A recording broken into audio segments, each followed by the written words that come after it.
சிறுமையுள் நீங்கிய இன்சொல் இம்மையும் மறுமையும் இன்பம் தரும்.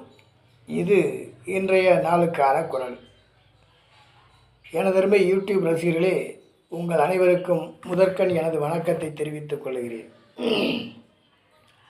உங்களுக்கெல்லாம் இந்த காணொளி பிடித்திருந்தால் தயவு செய்து உங்கள் நண்பர்களுக்கு ஃபார்வர்ட் செய்யுங்கள், சப்ஸ்கிரைப் செய்யுங்கள்.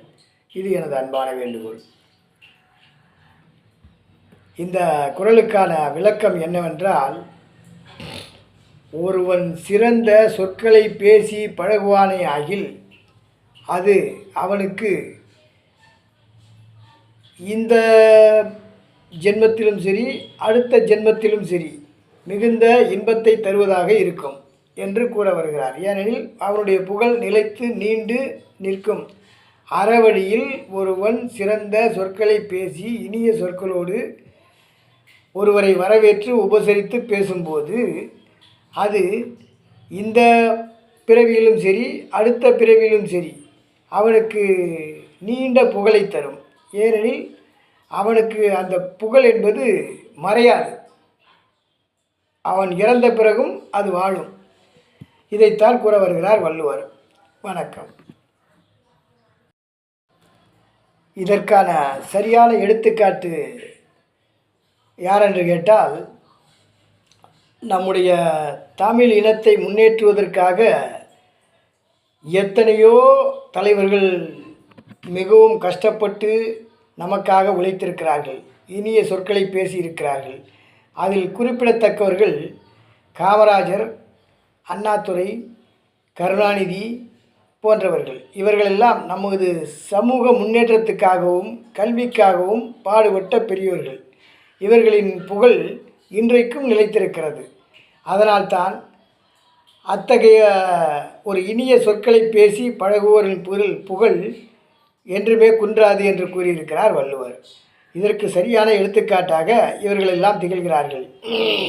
ஏனெனில் அவர்கள் மறைந்தாலும் அவர்களுடைய புகழ் மறையவில்லை.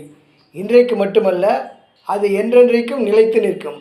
காரணம் என்னவென்றால் அவர்கள் செய்துவிட்டு சென்ற செயல். எனவேதான் திருவள்ளுவர் அதனை நிலைத்து நிற்கும் புகழோடு ஒப்பிடுகிறார். வணக்கம். மேலும் தந்தை பெரியார் அவர்கள் நம்முடைய பெண் இனத்திற்கும் நம்முடைய தமிழ் இனத்திற்கும் மிகுந்த தொண்டாற்றியுள்ளார். ஏனெனில் ஆண் பெண் சரிநிகர் சமம் என்பது அவரால் தான் சாதிக்க முடிந்தது. அதற்கு அடுத்தபடியாக நீ உயர்ந்த குலம் நீ தாழ்ந்த குலம் என்ற ஒரு இனப்பாகுபாடு இருக்கிறதே, அதுவும் அவரால் தான் ஒழிந்தது. அவரால் தான் இன்றைக்கு இவ்வளோ பெரிய புரட்சியே நடந்திருக்கிறது. பெண் கல்விக்கு அவர் தனி இடம் கொடுத்துள்ளார். இப்படி பல விதங்களிலும் பெரியாரும் நல்ல தொண்டு செய்துள்ளார். எனவேதான் அவர் புகழும் இன்றைக்கு வரைக்கும் நிலைத்து நிற்கிறது. எவர் மறைந்தாலும் சரி, பெரியார் மட்டும் மறையவே மாட்டார். ஏனெனில் பெரியாரை பற்றி பேசிய சீமானுக்கு செருப்படி கொடுக்கும் விதமாக எத்தனை பேர் முன்னெடுத்து சென்றார்கள் அல்ல என்பதையெல்லாம் நீங்கள் பார்த்து கொண்டிருக்கிறீர்கள். எனவேதான் பெரியாரின் புகழ் மங்கவே மங்காது.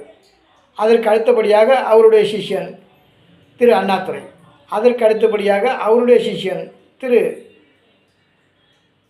மு கருணாநிதி. ஆக மொத்தத்தில் கலைஞரோ அண்ணாவோ பெரியாரோ இவர்கள் அனைவருமே நமது தமிழ் சமூகத்துக்கு மிகுந்த தொண்டாற்றியுள்ளார்கள். இதற்கு முன்பு கல்வி கண் திறந்த காமராஜர் அவர்தான் முதலில் நமக்காக ஒரு கல்வி என்ற ஒரு விஷயத்தை முன்னெடுத்து சென்றவர்.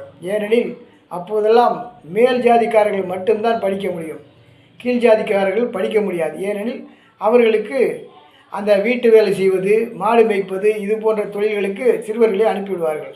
அதனால் யாராலும் எந்த வேலையும் செய்ய முடியாது, எந்த ஒரு உயர்வுக்கும் வர முடியாது.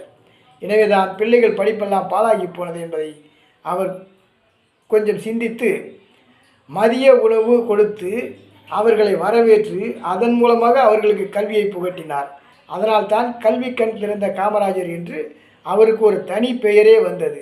இப்படி பலரும் பலவிதத்திலும் தொண்டாற்றியுள்ளார்கள். இவர்கள் செய்த தொண்டுகளும் இனியவை, அவர்கள் பேசிய மொழிகளும் இனியவை. அவர்கள் பேசிய விதமும் இனியவை. எனவேதான் அவர்கள் புகழ் இன்றைக்கு வரைக்கும் நிலைத்து நிற்கிறது. இதுவரை என்னுடைய உரையை கேட்டதற்கு மிகவும் நன்றி. வணக்கம்.